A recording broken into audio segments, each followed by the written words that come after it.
Hello दोस्तों। स्वागत है आप सभी का हमारे चैनल हिंदी साहित्य समाधान में। हम लोग आचार्य रामचंद्र शुक्ल का हिंदी साहित्य का इतिहास पढ़ रहे थे।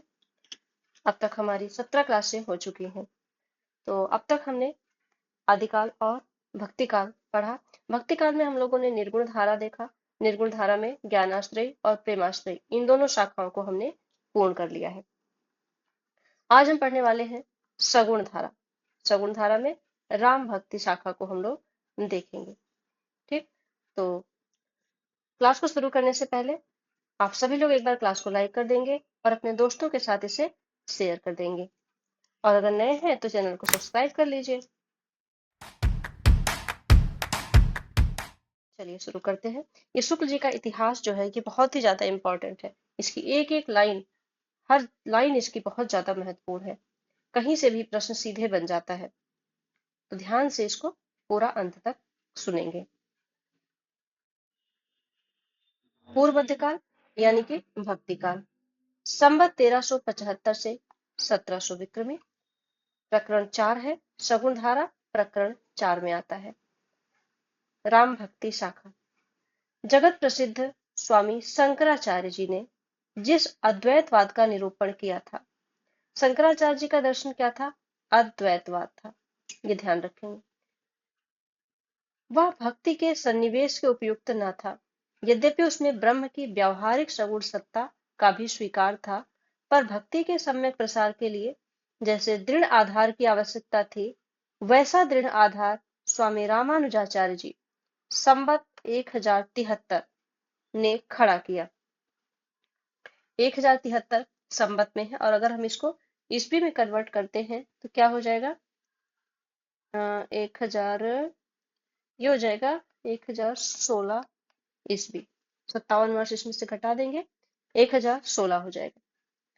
उनके विशिष्टाद्वैतवाद के अनुसार चिद चिद विशिष्ट ब्रह्म के ही अंश जगत के सारे प्राणी हैं।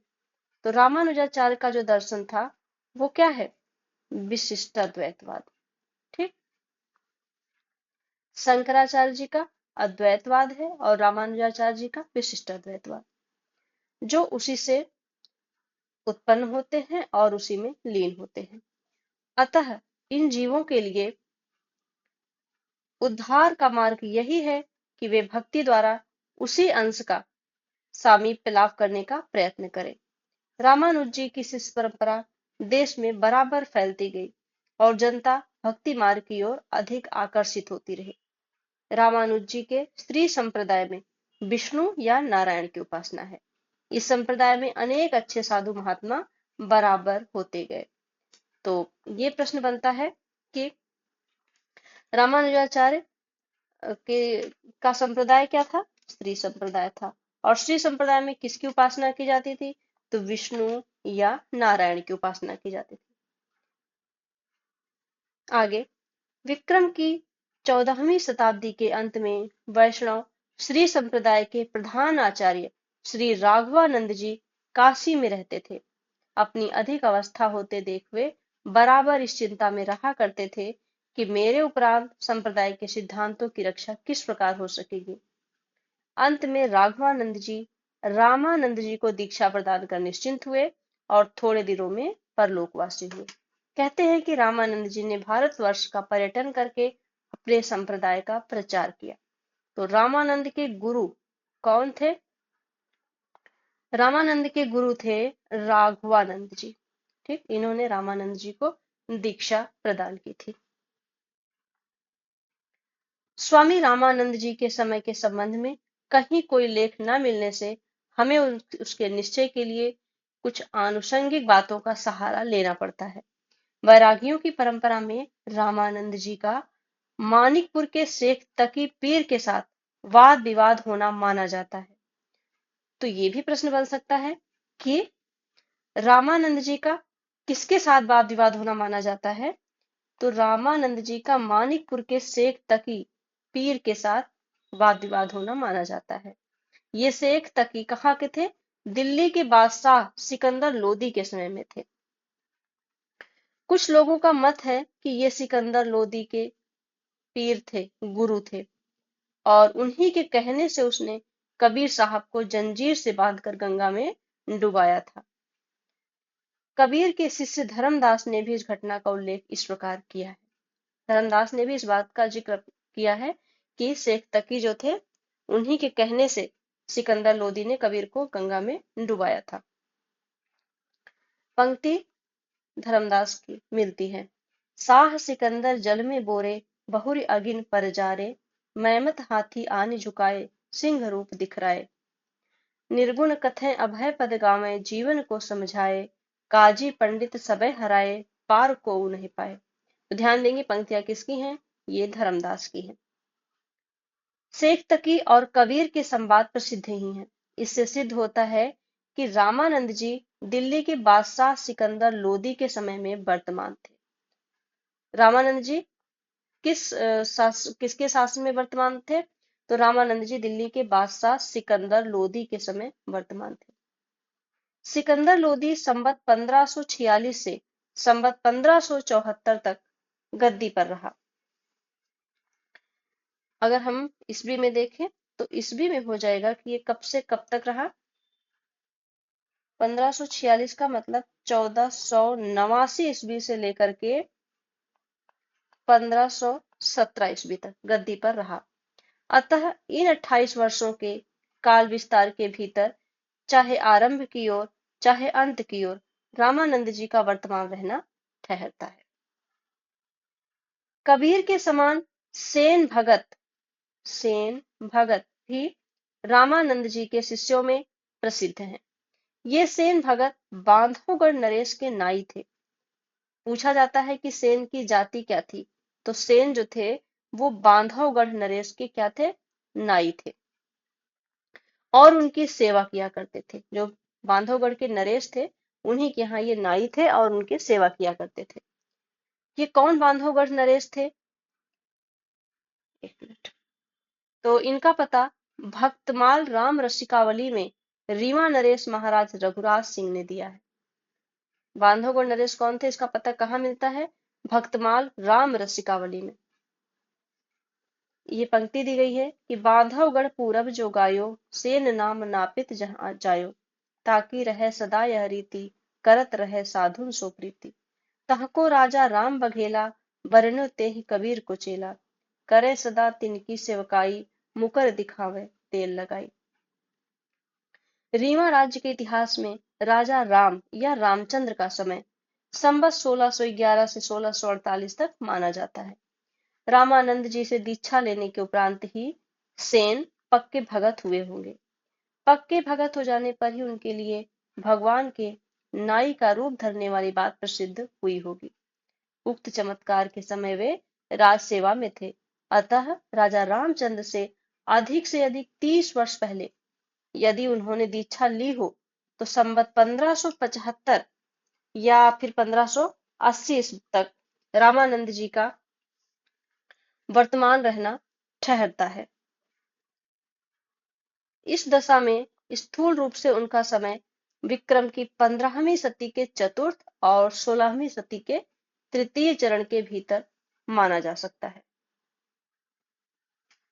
श्री रामार्चन पद्धति में रामानंद जी ने अपनी गुरु परंपरा दी। उसके अनुसार रामानुजाचार्य जी रामानंद जी से 14 पीढ़ी ऊपर थे। कितनी पीढ़ी ऊपर थे? 14 पीढ़ी ऊपर थे। रामानुजाचार्य का परलोकवास संवत 1194 में हुआ। 14 पीढ़ियों के लिए यदि हम 300 वर्ष रखें तो रामानंद जी का समय प्राय वही आता है जो ऊपर दिया गया है। रामानंद जी का और कोई वृत्त ज्ञात नहीं है। तो रामानंद जी अपनी गुरु परंपरा किसमें दी है? रामानंद जी ने अपनी गुरु परंपरा रामार्चन पद्धति में दी है। और रामानुजाचार्य जी रामानंद से कितने पीढ़ी ऊपर थे? 14 पीढ़ी ऊपर थे। ठीक। रामानुजाचार्य का परलोकवास संवत 1194 में होता है। ईस्वी में कन्वर्ट करेंगे इसको हम, ये हो जाएगा 1016 ईस्वी में। इससे ज्यादा रामानंद जी का और कोई वृत्त नहीं पता चलता है। तत्वतः रामानुजाचार्य जी के मतावलंबी होने पर भी अपनी उपासना पद्धति का उन्होंने विशेष रूप रखा। उन्होंने उपासना के लिए वैकुंठ निवासी विष्णु का स्वरूप न लेकर लोक में लीला विस्तार करने वाले उनके अवतार राम का आश्रय लिया। तो रामानंद जी रामानुजाचार्य के मत के अवलंबी थे, लेकिन उन्होंने उपासना पद्धति के लिए एक विशेष रूप रखा। क्या कि उन्होंने वैकुंठ निवासी जो विष्णु हैं उनका रूप न लेकर के अवतारी राम का आश्रय लिया। इनके इष्ट देव राम हुए और इनका मूल मंत्र हुआ राम नाम। ये प्रश्न बनता है कि रामानंद जी का मूल मंत्र क्या था, तो इनका मूल मंत्र था राम नाम। ध्यान रखेंगे, इष्ट देव राम, मूल मंत्र राम नाम।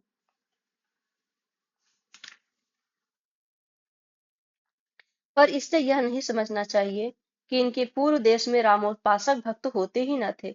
रामानुजाचार्य जी ने जिस सिद्धांत का प्रतिपादन किया उसके प्रवर्तक षटकोपाचार्य उनसे 5 पीढ़ी पहले हुए हैं।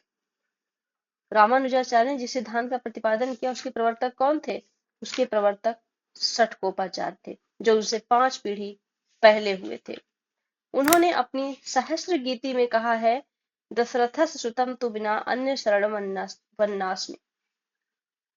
सहस्त्र गीति किसकी है? तो सहस्त्र गीति जो है वो रामानुजाचार्य की है। दशरथस श्रुतम तु बिना अन्य शरण वन्नास्मि।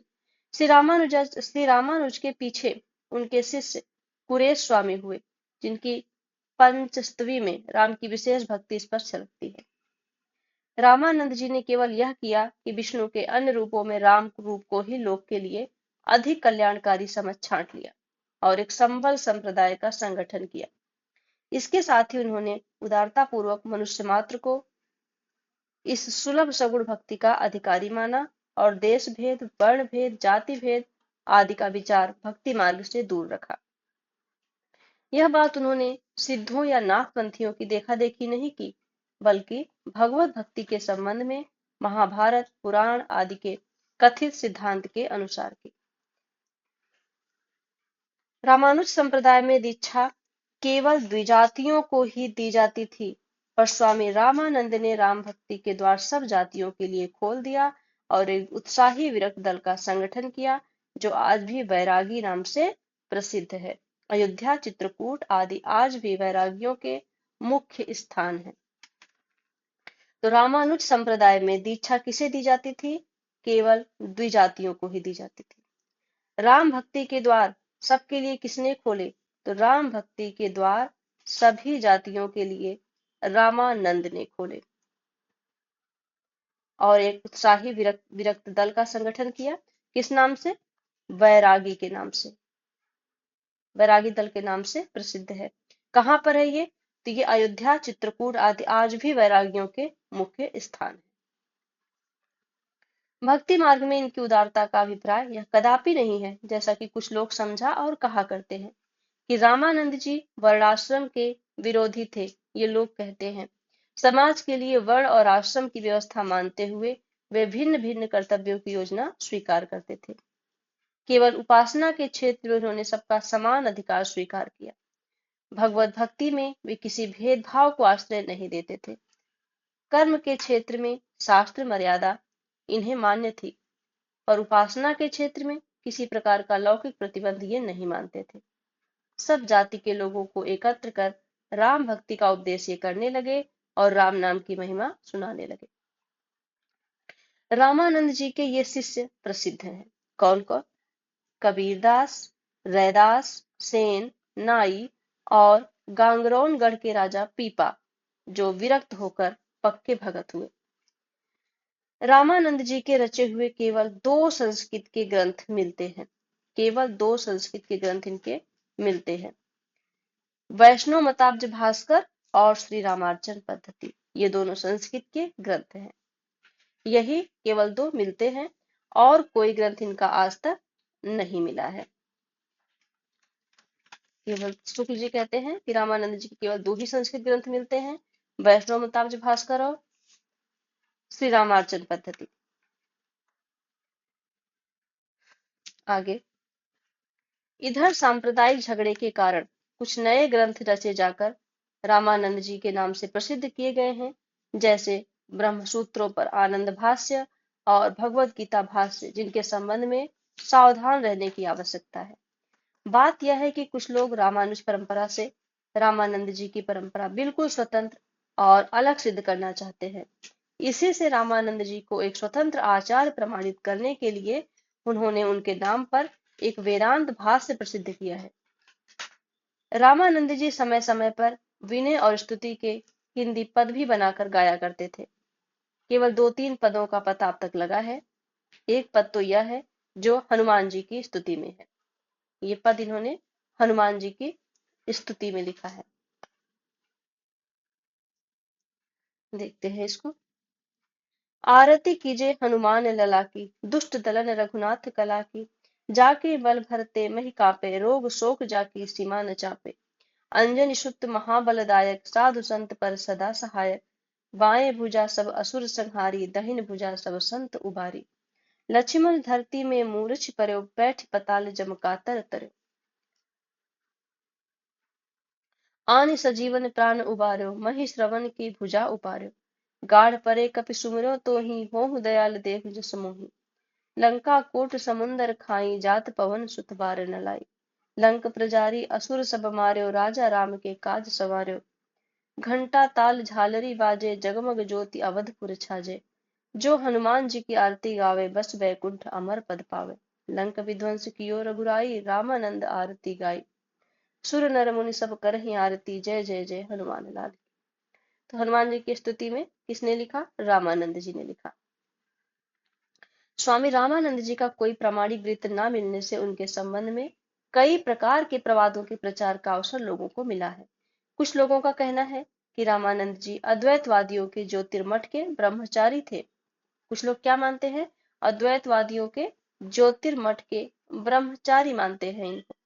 इस संबंध में इतना ही कहा जा सकता है कि यह संभव है कि इन्होंने ब्रह्मचारी रहकर कुछ दिन उक्त मठ में वेदांत का अध्ययन किया हो, पीछे रामानुजाचार्य के सिद्धांतों की ओर आकर्षित हुए हों।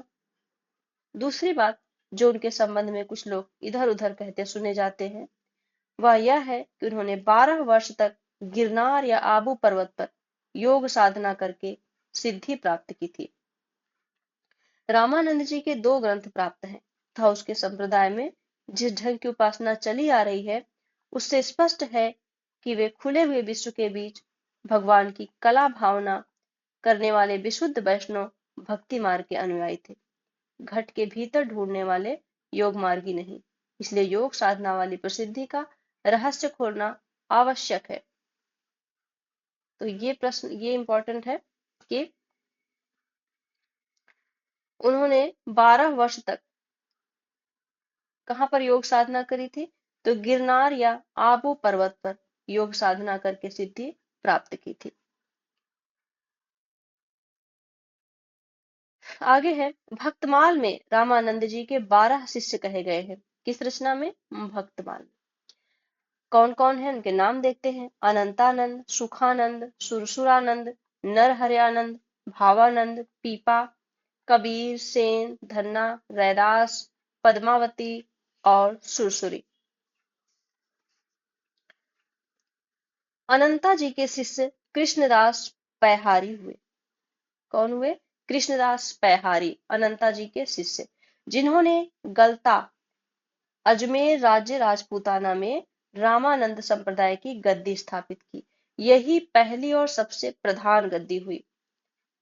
रामानुज संप्रदाय के लिए दक्षिण में जो महत्व तोताद्री का था, वही महत्व रामानंद संप्रदाय के लिए उत्तर भारत में गलता को प्राप्त हुआ। यह उत्तर तोताद्री कहलाया।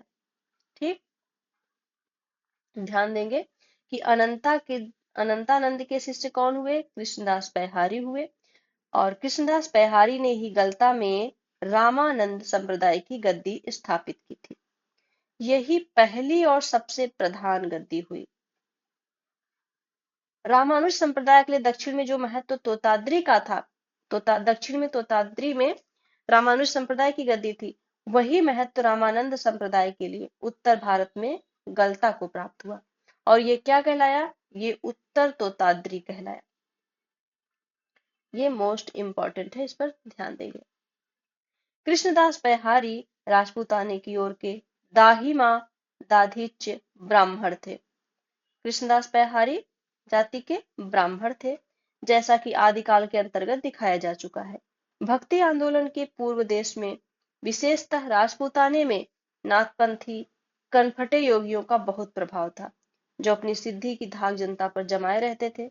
जब सीधे साधे वैष्णव भक्ति मार्ग का आंदोलन देश में चला, तब उसके प्रति दुर्भाव रखना उनके लिए स्वाभाविक था।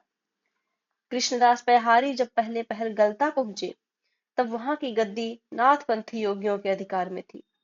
वे रात भर टिकने के विचार से वहीं धूनी लगाकर बैठ गए, पर कनफटों ने उन्हें उठा दिया। ऐसा प्रसिद्ध है कि इस पर पैहारी जी ने भी अपनी सिद्धि दिखाई और वे धूनी की आग एक कपड़े में उठाकर उसी जगह दूसरी जगह जा बैठे। यह देख योगियों के महंत जो बाघ बनकर के उनकी ओर झपटा योगियों का महंत बाघ बनकर उनकी ओर झपटा। इस पर पैहारी जी के मुख से निकला कि तू कैसा गदहा है। वह महंत तुरंत गदहा हो गया और कनफटों की मुद्राएं उनके कानों से निकल निकल कर पैहारी जी के सामने इकट्ठी हो गई। आमेर के राजा पृथ्वीराज थे। कहाँ के राजा थे? आमेर के राजा पृथ्वीराज के बहुत प्रार्थना करने पर महंत फिर आदमी बनाया गया। उसी समय राजा पैहारी जी के शिष्य हो गए।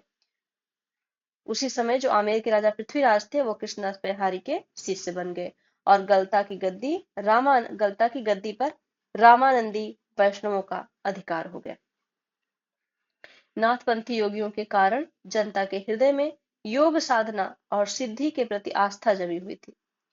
इससे पैहारी जी की शिष्य परंपरा में योग साधना का भी कुछ समावेश हुआ। पैहारी जी के दो प्रसिद्ध शिष्य हुए, ये भी ध्यान देंगे। पैहारी जी के दो प्रसिद्ध शिष्य कौन कौन? अग्रदास और कीलदास। इन्हीं कीलदास जी की प्रवृत्ति राम भक्ति के साथ साथ योगाभ्यास की ओर भी हुई, जिससे रामानंद जी की वैरागी परंपरा की एक शाखा में योग साधना का भी समावेश हुआ। यह शाखा वैरागियों में तपसी शाखा के नाम से प्रसिद्ध हुई। किस नाम से? तपसी शाखा के नाम से प्रसिद्ध हुई। कीलदास के शिष्य द्वारकादास ने इस शाखा को पल्लवित किया। तो कृष्णदास पैहारी ने तपसी शाखा का क्या किया? प्रवर्तन किया। ये इसके प्रवर्तक थे कीलदास। लेकिन जो पल्लवित किसने किया? पल्लवित किया कीलदास के शिष्य द्वारकादास ने इसे पल्लवित किया, यानी कि इसको आगे इसका प्रसार किया, इसको बढ़ाया। उनके संबंध में भक्तमाल में ये वाक्य कहे गए हैं। अष्टांग जोग तन त्यागियो द्वारकादास जाने दुनी। ये भक्तमाल में कहे गए हैं द्वारकादास के लिए। जब कोई शाखा चल पड़ती है, तब आगे चलकर अपनी प्राचीनता सिद्ध करने के लिए बहुत सी कथाओं का प्रचार करती है। स्वामी रामानंद जी के 12 वर्ष तक योग साधना करने की कथा इसी प्रकार की है, जो वैरागियों की तपसी शाखा में चली। किसी शाखा की प्राचीनता सिद्ध करने का प्रयत्न कथाओं की उद्भावना तक ही नहीं रह जाता, कुछ नए ग्रंथ भी संप्रदाय के मूल प्रवर्तक के नाम से प्रसिद्ध किए जाते हैं। स्वामी रामानंद जी के नाम से चलाए हुए ऐसे 2 रद्दी ग्रंथ हमारे पास हैं। एक का नाम है योग चिंतामणि, दूसरे का राम रक्षा स्तोत्र। तो स्वामी रामानंद जी के 2 ग्रंथ थे, योग चिंतामणि और राम रक्षा स्तोत्र, जिन्हें शुक्ल जी ने क्या कहा? रद्दी ग्रंथ कह दिया। रद्दी ग्रंथ योग चिंतामणि और राम रक्षा स्तोत्र, दोनों के नमूने देखिए। विकट कटक रे भाई काया चढ़ा न जाई, जहनाद बिंदु का हाथी सतगुर ले चले साथी। जहां है अष्टदल कमल फूला, हंसा सरोवर में भूला। शब्द तो हृदय बसे, शब्द नैनो बसे, शब्द की महिमा 4 वेद गाई। कहो गुरु रामानंद जी सतगुरु दया कर मिलिया, सत्य का शब्द सुनो रे भाई। सूरत नगर करे सयल, जिसमें है आत्मा का महल। योग चिंतामणि से है ये। फिर है दूसरा, संध्या तारिणी सर्वे दुख विदारिणी। संध्या उच्चरे विघ्न टरे, पिंड प्राण के रक्षा श्रीनाथ निरंजन करे। नाद नादम सुषुम्ना के साज साज्या, चाचरी भूचरी खेचरी अगोचरी। उन्मनी 5 मुद्रा सधांत साधु राजा। डरे डूंगरे जले और थले बाटे घाटे, अवघट निरंजन निराकार रक्षा करे। बाघ बाघिनी का करो मुख काला, 64 जोगिनी मारी कुटका किया। अखिल ब्रह्मांड तू लोक में दुहाई फिरवा करे। दास रामानंद ब्रह्म चीन्हा, सोई निज तत्व ब्रह्म ज्ञानी। तो ये कहां से लिया गया? ये लिया गया राम रक्षा स्तोत्र से। झाड़ फूंक के काम के ऐसे ऐसे स्त्रोत भी रामानंद जी के गले मढ़े गए हैं। स्त्रोत के आरंभ में जो संध्या शब्द है, नाथ पंथ में उसका पारिभाषिक अर्थ है सुषुम्ना नाड़ी की संधि में प्राण का जाना। ये बन सकता है प्रश्न कि स्त्रोत के आरंभ में जो संध्या शब्द आया है उसका अर्थ क्या है? तो उसका नाथ पंथ में अर्थ है सुषुम्ना नाड़ी की संधि में प्राण का जाना। इसी प्रकार निरंजन भी गोरख पंथ में उस ब्रह्म के लिए एक रूढ़ शब्द है जिसकी स्थिति वहां मानी गई है जहां नाद और बिंदु दोनों का लय हो जाता है। नाद कोटि सहस्राणि बिंदु कोटि शतानि च सर्वे तत्रालयम योति यत्रा देवो निरंजनः। नाद और बिंदु क्या है यह नाथ पंथ के प्रपंच में दिखाया जा चुका है। सिखों के ग्रंथ साहब में भी निर्गुण उपासना के 2 पद रामानंद के मिलते हैं। सिखों के नाथ पंथ में, सिखों के ग्रंथ साहब में, कहां पर? ग्रंथ साहब में निर्गुण उपासना के 2 पद रामानंद के मिलते हैं। कौन कौन से? कहाँ जाइयो हो घरी लागो रंग, मेरो चंचल मन भयो अपंग। जहां जाइए तहाँ जल पसान, पूरी रहे हरि सब समान। वेद स्मृति सब मेले जाय, उहाँ जाहिए हरि यहाँ न होय। एक बार मन भयो उमंग, घस चोवा चंदन चारि अंग। पूजत चाली ठाई ठाई, सो ब्रह्म बतायो गुरु आप माई। सतगुरु मैं बलिहारी तोल, सकल बिकल भ्रम जारे मोर। कबीर से कुछ मिलती जुलती है तो इसलिए इसको ध्यान रखेंगे। किसकी है ये? रामानंद की है। कहाँ जाइए हो घरी लागो रंग, मेरो चंचल मन भयो अपंग, ये वाली भी। और ये सतगुरु मैं बलिहारी तोर, सकल विकल ब्रह्मचारी मोर। पूजत चाली ठाई ठाई, सो ब्रह्म बतायो गुरु आप माई। रामानंद रमय एक ब्रह्म, गुरु के एक शब्द, काटे कोटि क्रम। इस उद्धरण से स्पष्ट है कि ग्रंथ साहब में उद्धृत दोनों पद भी वैष्णव भक्त रामानंद जी के नहीं है और किसी रामानंद के हों तो हो सकते हैं। जैसा कि पहले कहा जा चुका है, वास्तव में रामानंद जी केवल 2 संस्कृत ग्रंथ ही आज तक मिले हैं। वैष्णव मताब्ज भास्कर में रामानंद जी के शिष्य सुश्रानंद ने 9 प्रश्न किए हैं। तो शुक्ल जी ने क्या माना है? रामानंद जी के केवल 2 संस्कृत ग्रंथ ही मिलते हैं।